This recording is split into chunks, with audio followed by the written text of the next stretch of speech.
What is up, y'all? Welcome back to the channel. As you can see, hands are dirty. We've been getting some work done on the truck, taking apart the old motor that's going to be eventually coming out the truck. So this is going to be like an update video for you guys to be able to enjoy, kind of stay in loop with what I got going on, right?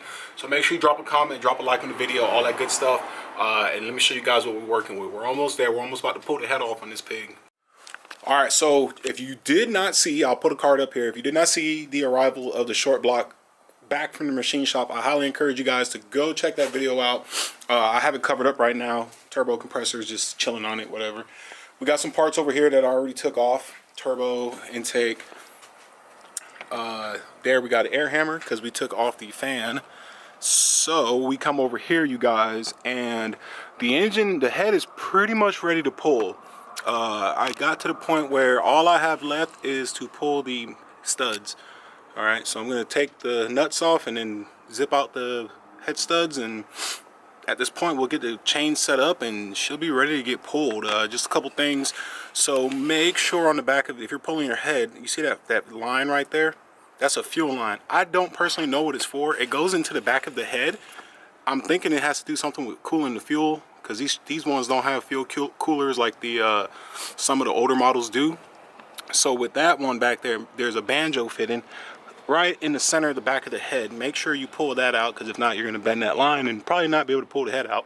If you follow it, it actually leads to your what would be your fuel filter, but in my case, I have a fuel filter delete block there. Over here, wiring harness. It's pretty self-explanatory, you guys. That's why, and there's videos out there showing like how to remove your cylinder head. Like, it's pretty straightforward. If it connects to the head and you're pulling the head, you got to unconnect it, you know what I'm saying?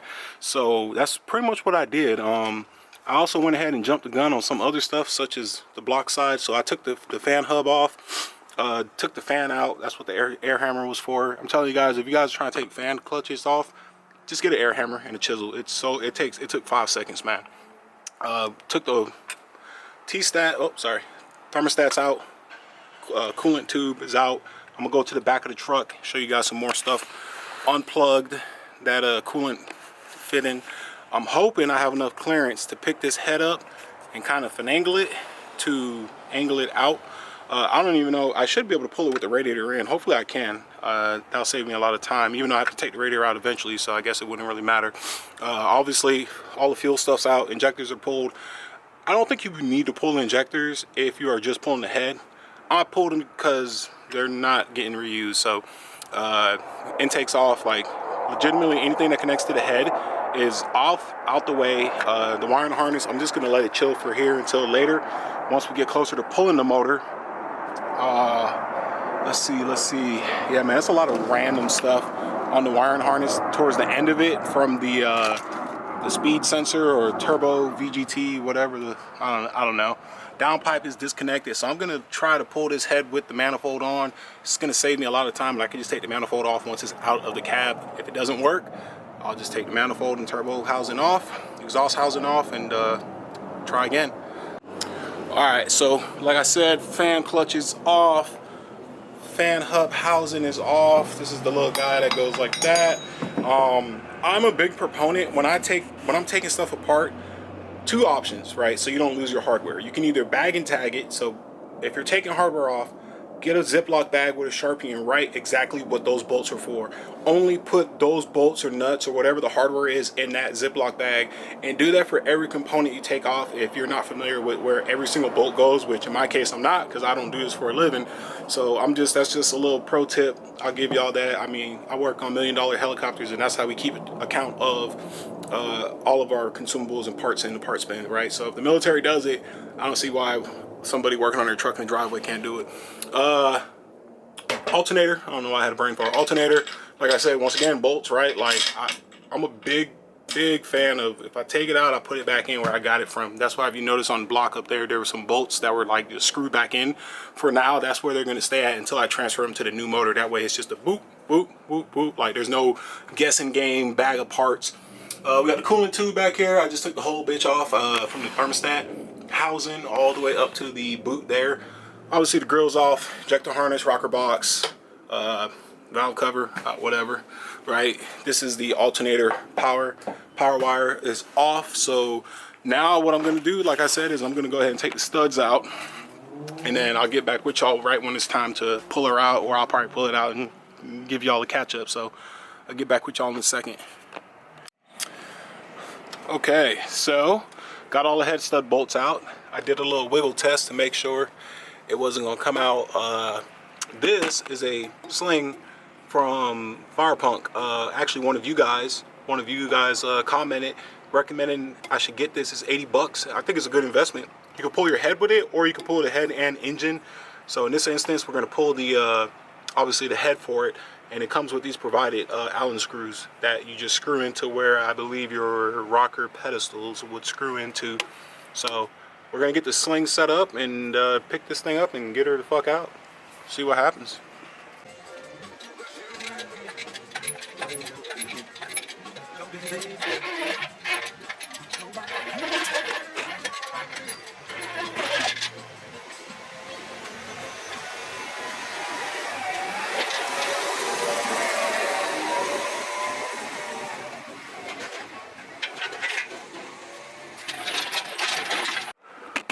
Whew. All right. The cylinder head is out, as you can see, and this is what we're working with. I'm not gonna lie to y'all, this is my first time doing pulling the head on this, on a, actually, I guess you could say a 6.7. I did a 12 valve before, but this is the gasket. I guess this is a MLS multi-layer steel gasket. Not too sure, but there's definitely multiple layers in here. From overall, the gasket didn't look horrible. Not at all. Yeah, that's how it was. I looked at the back side, the bottom side, and I mean, you can look at it. The glare is so bad right now, I can't see what I'm filming.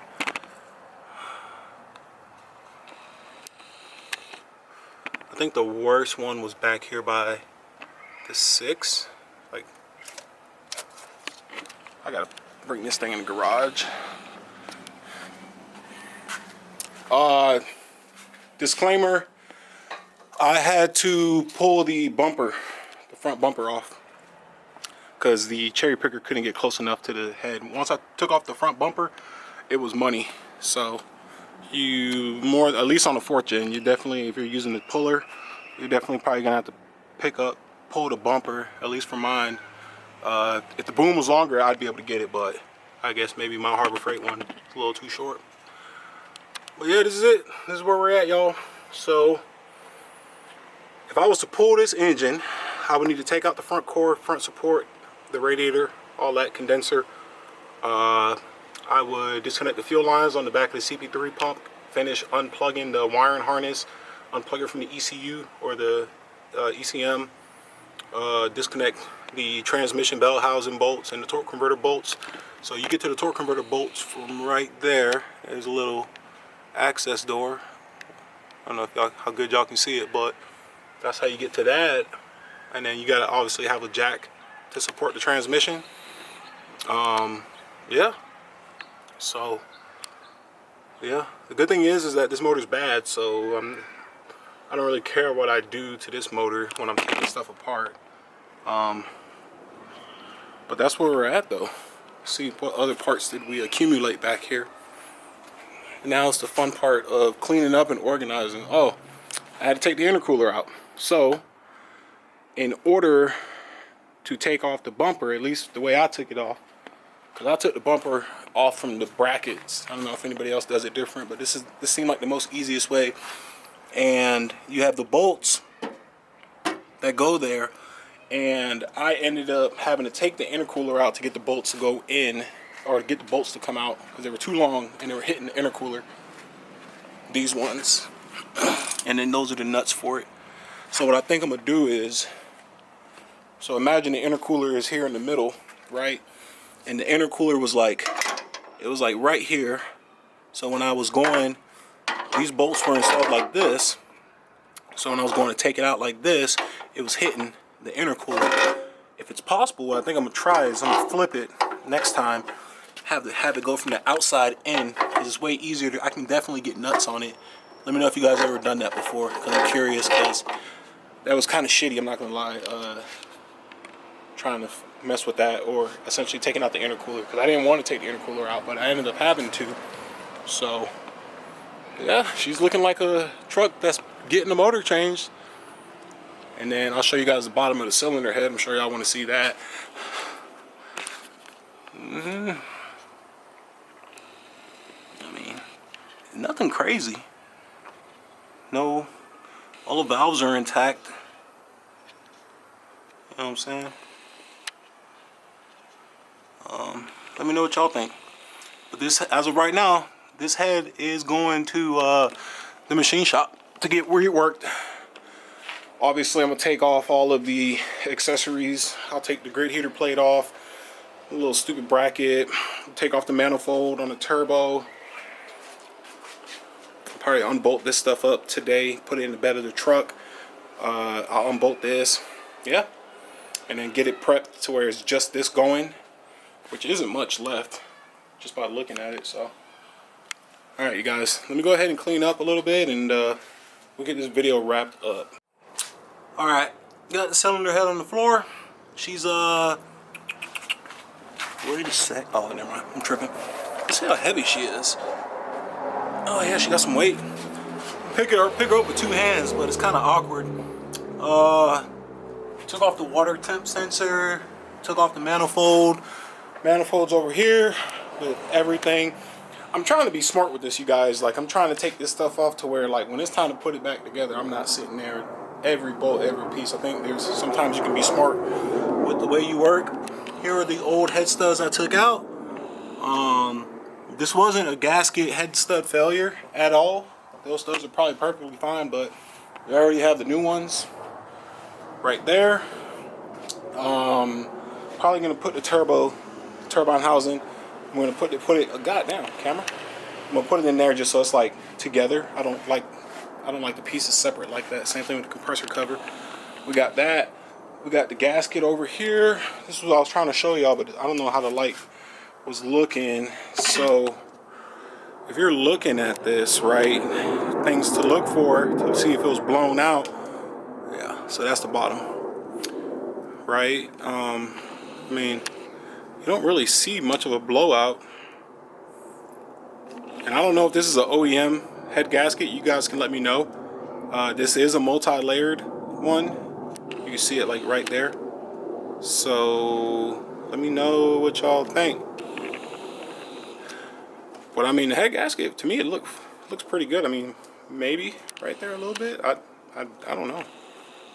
So I've personally never had a bad head gasket before, or had to change one for myself. So I never really looked at a bad one in person. I do know, like, if it's bad, usually you'll see like a blowout. Like, you can see a seal. So the side I'm holding here is number 6, and I'm pretty sure this is the number 1 side. I don't know, but this is the old one. And then we have a bed, old intercooler pipe, pickup tube. I still need a pickup tube, so if anybody has one for sale that's in good condition, get at your boy. What else? Got everything cleaned up out here. Got all the parts, most of the parts in the bed. Some of them's not, just because of the room. The bumper takes up a good amount of space. So intercooler, bumper, all the other stuff I showed y'all earlier is in here. So we got all that done.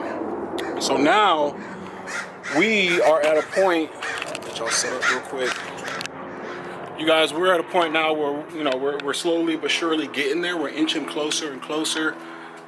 Next thing is going to be dropping that cylinder head off to the same machine shop that built the engine.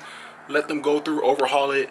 I have with the Interstate McBee's rebuild kit, I have new valve stems or valve seals. Whatever those little top hat looking things are. I have those, 24 new ones. I have new valve springs, heavy duty 103s from my boy Mac over at MDC Diesel. They're either 103s or 110s, but I think they're 103s. We also have new push rods. I guess I can show y'all since everybody doesn't watch every video I post. So brand new valve springs. These are heavy duties. I ran these on my 3rd gen these same ones in my 3rd gen when I had compounds, and they did phenomenal. So I'm gonna be running it again. And then we have brand new heavy duty push rods from MDC. So check out the website. Links are always in my videos with the discount code. And yeah, this is what I was talking about earlier, guys, with organization. This is just manifold gasket slash coolant temp sensors in here. But and then this is the intake manifold, the Banks one with the grid heater bolts. Grid heater out. I'm gonna change the gasket, so don't freak out. Like I was telling y'all earlier, right? I label everything, man. So like right here, my oil pump bolts. There's 4 of them in there. That way I'm not fidgeting with it. Brand new oil pump, Mopar. Come over here. We have the cam and the crank sensor. From the looks of it, they look like the same part number. I'm pretty sure they're the same. It's just the plugs are different, so it's sensing for a different purpose. But I have both of those. This is oil pan bolts. It's kind of hard to read it because it's oily, but I can read it in person. Oil pan bolts, and these were the old windage tray bolts, but once again, we don't need those because we have ARP studs. And this is the water pump housing bolts. So for this unit here that goes on the side of the block right here, those are the bolts for that. So I try to stay very organized with this, man, because it is very easy for things to get crazy, get out of whack. To me, this is obviously the biggest mechanical job I've done on my truck, any of my trucks. Before this, it probably was installing compounds on the 3rd gen, just because I had to kind of ghetto fab, like kind of rig up some shit myself. But this is by far the biggest job I'm doing, so I want everything to be on point, so I'm not doing stuff multiple times, losing stuff, having to order stuff, waste money. I done spent more than enough money than I wanted to, already over budget. So not budget, but the estimated cost, look at me sound like some financial planner. The estimated cost was like, I think I priced it at $5,800. We're over that. So we're probably about $700-800 bucks over. Not too bad, but the bang for the buck part, like it's still worth it in my opinion. I think I have to look at the quotes I got, but I'm pretty sure to rebuild that head is going to be about $650-700. But that price was already incorporated in my planning when I was planning everything. So anytime you're doing stuff like this, you definitely want to have that you know, set price plus buffer room. Let's just say 10% ish, just to kind of give yourself a little cover space. So the cool thing is I'm kind of doing this all like piece by piece and stuff, so I don't have to rush and stress about it. So like, if something pops up and it's like, oh shit, my head's bad, I gotta order a head. It's $1,800 for a fucking D&J head or something, fleece, whatever, right? I can take my time, get the money, and then I can just order it. It comes in and go from there. So, yep. So from there, I think that's as much, or y'all are fully up to date. I don't remember in the video if I showed y'all, but all of the other parts, such as fuel rail, just a bunch of parts, valve train, and this is all in order, you guys. So if you're looking at it right, this is the number 1 intake exhaust, 2, 3, 4, 5, 6. Injector lines are in order based on the fuel rail side, not the cup side. All right. Push tubes, these feed tubes. So I put these feed tubes are brand new. I have no idea what happened to this one, but that shit, I don't know what happened to it though. But I put these in right before the truck motor went out, so I'm probably still gonna order new ones because they're so cheap. I mean, you can get a set of these for like 60-50 bucks online. These are the injectors out of the truck that I'm going to be selling. They run, they work. If you are interested in them, they have, I mean, you can look at the tips, like these things have, the copper washer still looks brand new. Like these things have like 5 miles on them. So if anybody wants some stock injectors for your 6.7, shoot me an email, everything diesel@gmail.com, or DM on Instagram. These are just generic like reman injectors, offline, nothing crazy, nothing special, but they do work and they do run. I had them in my truck for a little bit. Let's see, injector hold downs, all that stuff. So I try to be very organized with this. I need to get this in a plastic bag just to keep dust and debris from getting in there, especially when you're talking your fuel components. Same thing with the fuel lines. I should get those in bags, but I can always spray those out with brake cleaner before I install it and it'll be fine. So yeah, that's where we're at, you guys. So I'm gonna go ahead, shut my mouth. quit talking, and gonna wrap this video up. So thank you guys for joining. I hope you guys got some good entertainment out of it. I know it wasn't a step-by-step how to do yada yada. There's tons of videos on YouTube showing like how to take a head off, all that stuff. I just kind of wanted to keep you guys in loop, let you guys be part of the journey, rebuilding this truck, getting the motor running and stuff like that. So thanks for watching. Like, comment, subscribe, all that good stuff like I always mention, and I will see you guys later.